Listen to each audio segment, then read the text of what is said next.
Meus amigos, tudo bem? Nós vamos continuar o estudo de Direito à Convivência Familiar.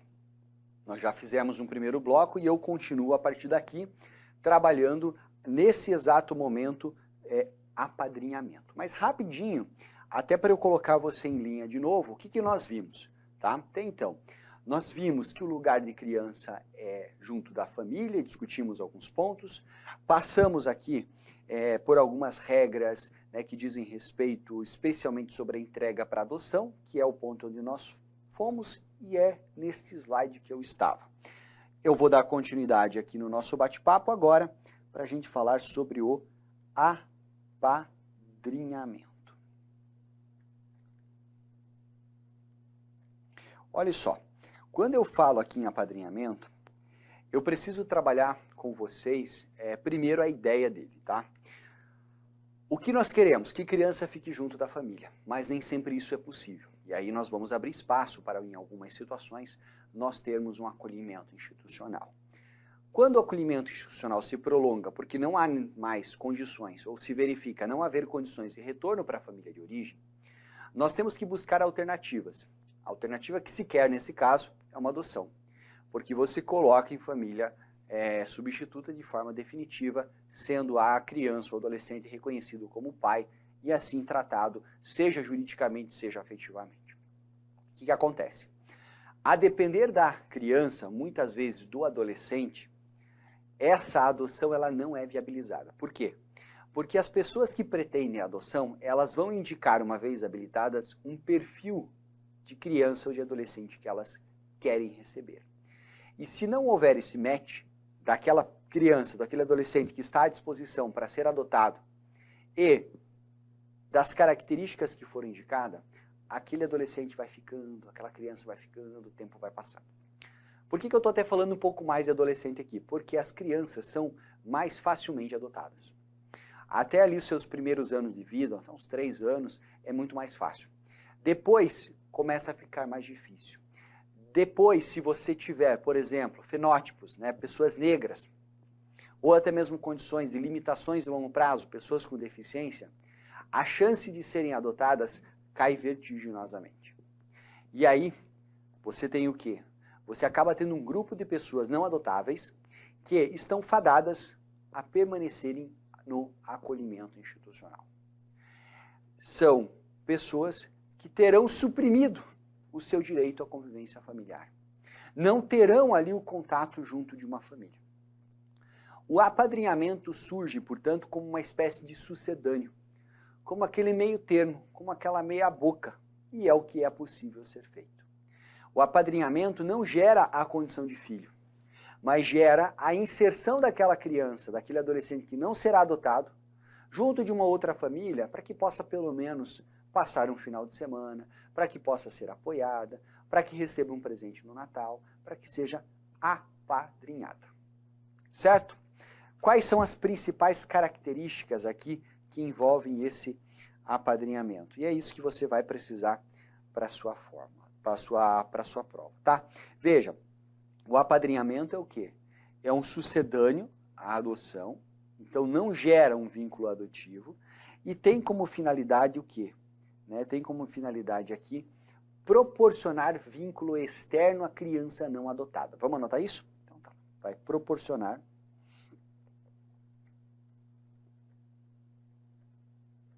um vínculo externo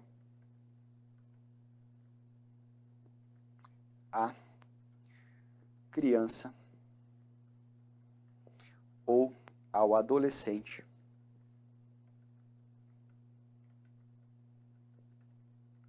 não adotável.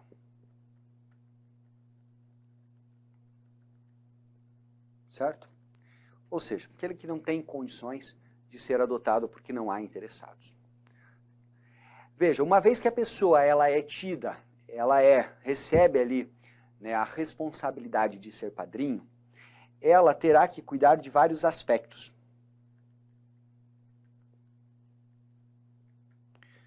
Ela ficará responsável pelo aspecto social, vai promover socialmente essa criança, inserindo-a na comunidade. Ela fará um acompanhamento e formação moral, trazendo valores daquilo que o padrinho entende que deve ser tido como valor. Fará ali também, né, cuidará do aspecto físico, do aspecto cognitivo. Então, muitos padrinhos muitas vezes proporcionam um ensino de melhor qualidade àquela pessoa, então cognitivo até barra aqui educacional. E podem ainda ajudar financeiramente. Então, todos esses aspectos podem ser objeto do apadrinhamento. Tá? Todos eles. Deixa eu só arrumar aqui que o meu financeiro faltou um pedaço, né? Financeiro. É como se pai fosse, mas não são pais, tá? Mais ou menos isso. É como se pai fossem, mas no final das contas não são verdadeiramente pais. Tá? Outra coisa, para que eu seja padrinho, tenho que ter o quê? Pelo menos 18 anos.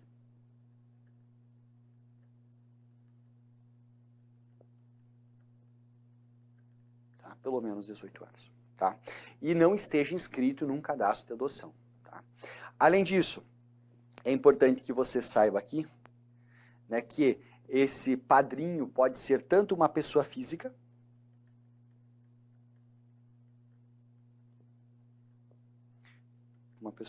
então, por exemplo, eu e minha esposa, ou eu, como uma pessoa jurídica. Então tem algumas ONGs que se constituem com a finalidade de serem padrinhos, certo? E a ideia é buscar crianças que terão ali uma baixa possibilidade de serem colocadas em adoção, tá? Então, tá aqui para vocês. Professor, desse apadrinhamento pode vir a resultar, por exemplo, numa adoção? Pode. Não tem problema, inclusive. Se o laço de afinidade ficar estabelecido, pode resultar numa adoção. Não é o objetivo do programa, tá? Mas pode resultar. Tá bom? Beleza? Top. Vamos lá. Seguindo. Na sequência aqui, então, nós passamos, a bem da verdade, sobre regras de acolhimento institucional, falamos sobre entrega para adoção, falamos sobre apadrinhamento. Mas é importante também, né, crer na regra, né, porque eu falei das situações que são a exceção. O acolhimento institucional não é a regra. Você entregar para adoção é muito menos. O apadrinhamento é algo que quando você já tem uma criança que está acolhida institucionalmente e não adotável. Então a regra mesmo é o quê? É que haja um compartilhamento de deveres por parte dos pais. E o que os pais devem fazer para desenvolver este direito à convivência da criança? Então vamos lá. Quais são os deveres? Os deveres dos pais. Ou seja, o que os pais devem para promover ali essa convivência familiar da criança e comunitária, certo? Primeira coisa, né? Isso é uma superação de uma mazela que foi construída lá na época da Idade Média, em que se tratava, né, crianças havidas dentro e fora do casamento de forma distinta. Hoje não. Veja, então nós temos o quê? Igualdade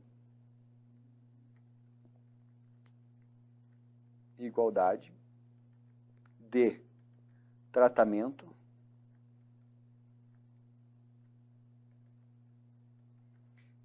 entre filhos. Eu vou deixar só assim, sabe? Né? E aqui você pode colocar, inclusive fora do casamento, inclusive,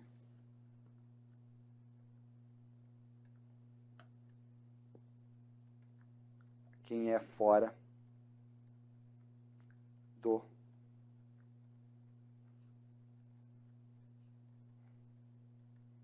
certo? Olha lá. Igualdade de tratamento. Pasme. Isso deveria ser algo natural. Mas nós temos no ECA que é de 90 ainda isso escrito. Hoje, né, até porque a nossa Constituição precisou ser alterada para que isso viesse mais claro. Tá? Hoje já é muito mais tranquila essa visão, mas não foi assim num passado recente, e ainda em famílias tradicionais, infelizmente isso acaba tendo um contorno diferente na prática. Mas a regra está aqui. Ok? Outra coisa, igualdade de responsabilidade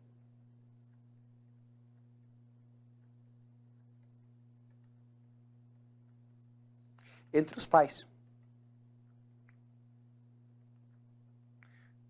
é importante dizer o seguinte, a criança não é responsabilidade da mãe. Ela não é responsabilidade da mãe num brinquedo para o pai se divertir. Né? O pai também tem as mesmas responsabilidades. Isso também, cada vez mais, felizmente, tem sido superado e essa igualdade tem sido vista na prática. Certo? Vejam, os pais aqui, eles têm dever, vou até colocar direto, eles possuem o dever, e aí eu vou mudar a cor, o dever de sustento, eles têm o dever de guarda, né, vão cuidar daquela criança no seu aspecto mais amplo, e de educação. Tá? Então, vem lá e coloca o nosso ECA. Ok? Beleza. Aí tem um ponto muito importante aqui, que eu vou puxar desse dever, que é a questão da falta de recursos. Veja, quando nós identificamos uma situação em que uma determinada família não tem condições financeiras, né, de sustentar o próprio filho, pergunto para você, isso seria condição para uma destituição do poder familiar? Isso seria a constituição para você afastar aquela criança ou aquele adolescente do convívio familiar? Não. Então veja só, a falta de recursos não é razão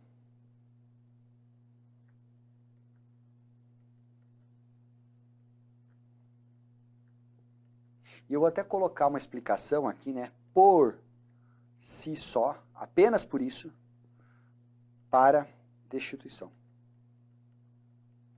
Isso aqui já caiu inúmeras vezes em provas. Tá? Diversas vezes tivemos questões cobrando isso. Ah, professor, mas faz o quê? Deixar passando fome? Não, nós temos que ter uma rede de apoio. Nós temos que ter meios assistenciais para auxiliar, mas não tirar, né, do seio familiar. Por quê? Porque o lugar de criança, veja, a gente vai ficar sempre retornando ao início. O lugar de criança é junto da família. Tá bom? Tá ali para vocês, portanto, fiquem ligados. Ótimo.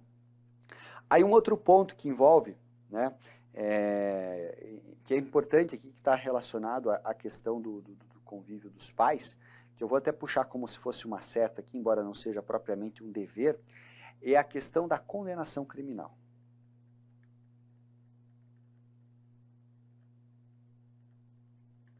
Será que se o pai, ou será que se a mãe forem condenados criminalmente, eles perderão aqui a guarda da criança?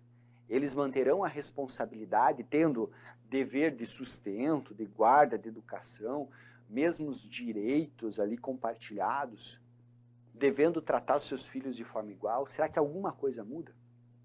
Veja, a condenação criminal, né, a condenação criminal como regra, ela não implica, veja, aqui eu vou colocar um R, não implica destituição. Certo? A regra é essa. Mas nós temos o quê? Mas nós temos o seguinte, uma particularidade importante, e essa particularidade cai em prova, tá?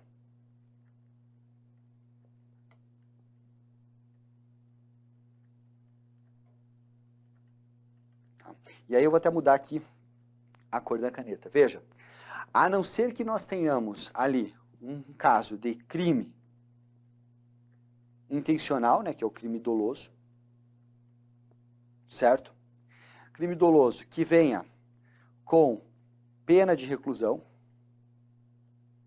então tem que ter um crime doloso razoavelmente grave para indicar uma pena de reclusão, e que tenha como vítima, presta bem atenção, que tenha aqui como vítima, certo?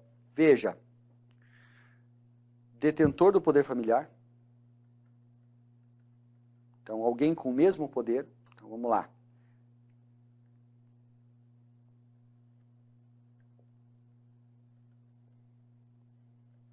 Já vou explicar isso aqui.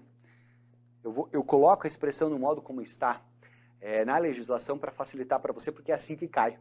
Veja, que ela fala assim, com o mesmo poder familiar, ou seja, é o pai praticando um crime doloso, sujeito à reclusão contra a mãe. que é quem tem o mesmo poder familiar. Tá? Eu poderia só dizer contra a mãe, contra o cônjuge, mas é melhor usar exatamente a expressão como veio na prova para não gerar confusão para vocês. Veja, contra filho, né, a vítima aqui é filho ou filha, ou contra outro descendente.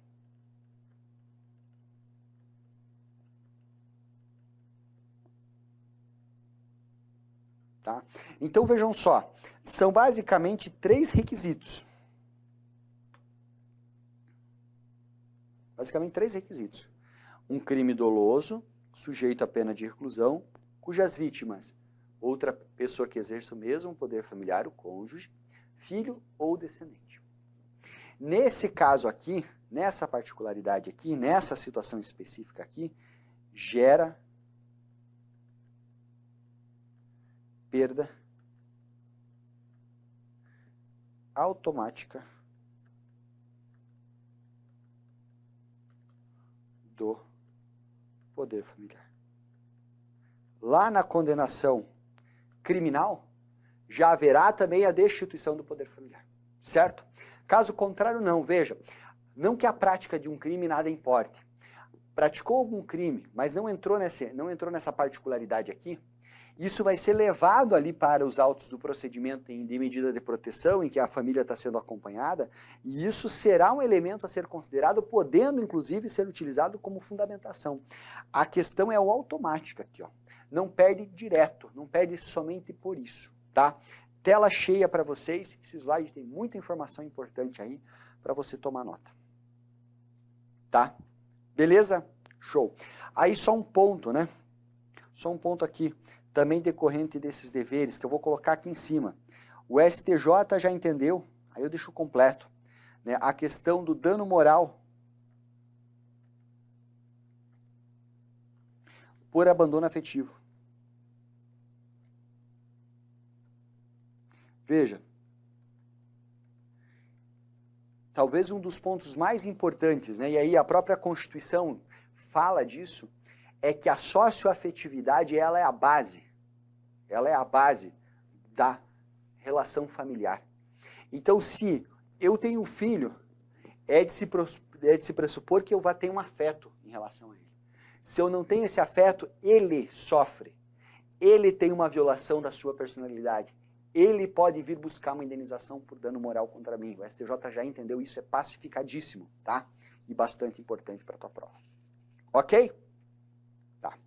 Agora nós entramos, e aí eu viro a tela aqui, para a gente falar um pouco sobre a questão da família. Até para fazer um gancho com o que nós viemos conversando até agora. Né? A base da família é a socioafetividade, está lá na Constituição, isso é retratado para cá. Tá? Mas quando eu falo em família, o que é família? Nós hoje podemos falar em famílias. Então veja, hoje você não fala numa única família. Eu sei que tem todo um estudo que você pode fazer de forma mais aprofundada lá no direito civil, mas para nós aqui interessa basicamente você pensar que existem 3 famílias. A natural, ou também biológica, né? Pai e mãe, de quem decorre a ligação genética, a ligação direta sanguínea, certo? A família extensa, e a família extensa aqui, ou também dita ampliada, pode aparecer assim na tua prova. Extensa é mais comum, tá? Até porque eu acho que é a dicção utilizada no próprio ECA. O ECA não fala de família ampliada, mas a doutrina pode falar e isso pode aparecer em prova. Envolve quem? Envolve aquelas pessoas para além da unidade familiar biológica, né, dos pais e filhos, mas também o quê? Daquela unidade do casal, mas familiares próximos, né? Só que aí é o seguinte, para ser família extensa tem 2 critérios. Não basta a relação de parentesco, então tem que ter a relação de parentesco.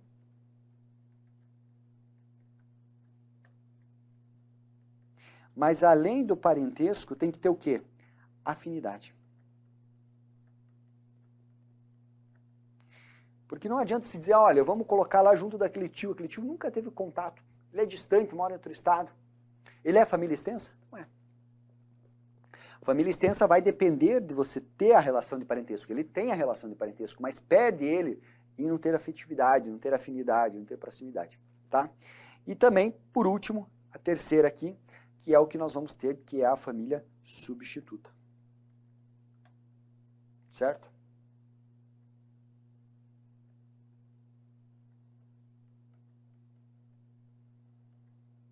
Que é a família substituta.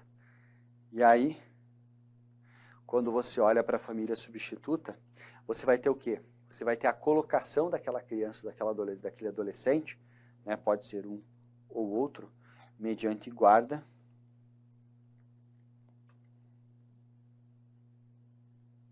tutela ou a adoção. Professor, mas vamos lá. Eu sei que quando você coloca, por exemplo, uma criança junto à família extensa, você também vai dar um título para ela de guardião ou de tutor, sim. Também. Guardião vai ser provisório, né? Pode ter ali uma certa referência também à guarda no seu caráter definitivo. Eu vou ter que trabalhar isso com vocês depois, até porque é uma confusão muito grande que se faz aqui. E temos a adoção. Né? Temos a adoção. Mas quando se fala em colocar em família substituta, com pessoas que não tenham num primeiro momento um laço de afinidade, mas que vão desenvolvê-lo, guarda, tutela, adoção. Tá? Beleza. E aí é o seguinte, né, a partir dessa ideia de famílias, nós podemos aqui falar naquilo que a nossa doutrina fala de ordem de excepcionalidade.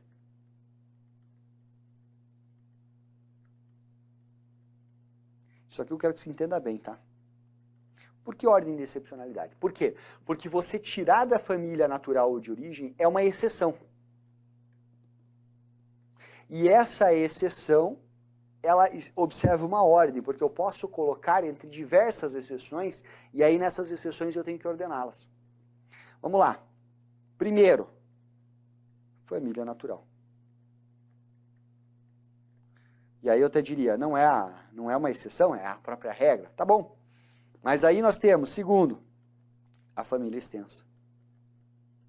É só você pensar, quando eu vou falar, por exemplo, sobre acolhimento institucional lá, em entrega para adoção, vou buscar a família extensa com prioridade. Eu só não vou ficar buscando a família extensa para o resto da vida.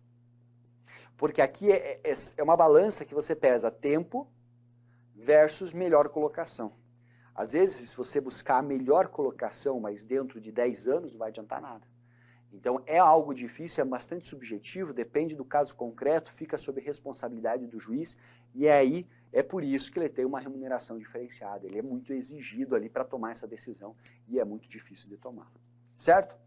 Aí nós temos também, agora nós entramos nas famílias substitutas. Aí nós temos família substituta. Né, a família substituta por parentes.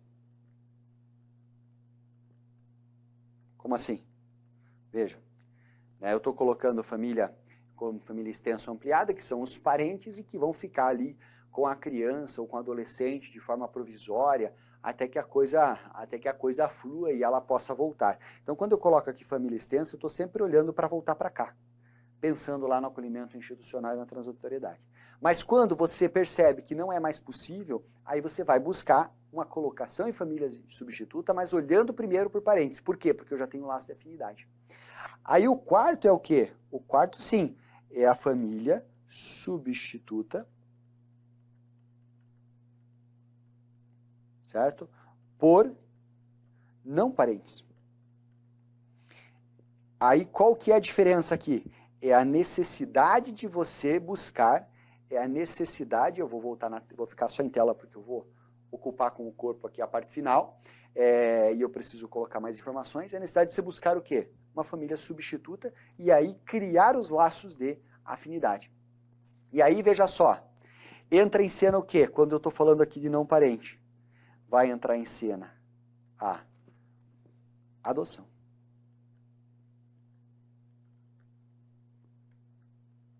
E aí você já sabe, nós temos dentro dessa adoção basicamente, duas regras, que eu vou chamar aqui 4.1, que é a adoção nacional. Daí eu tenho ainda a 4.2, que é a adoção internacional.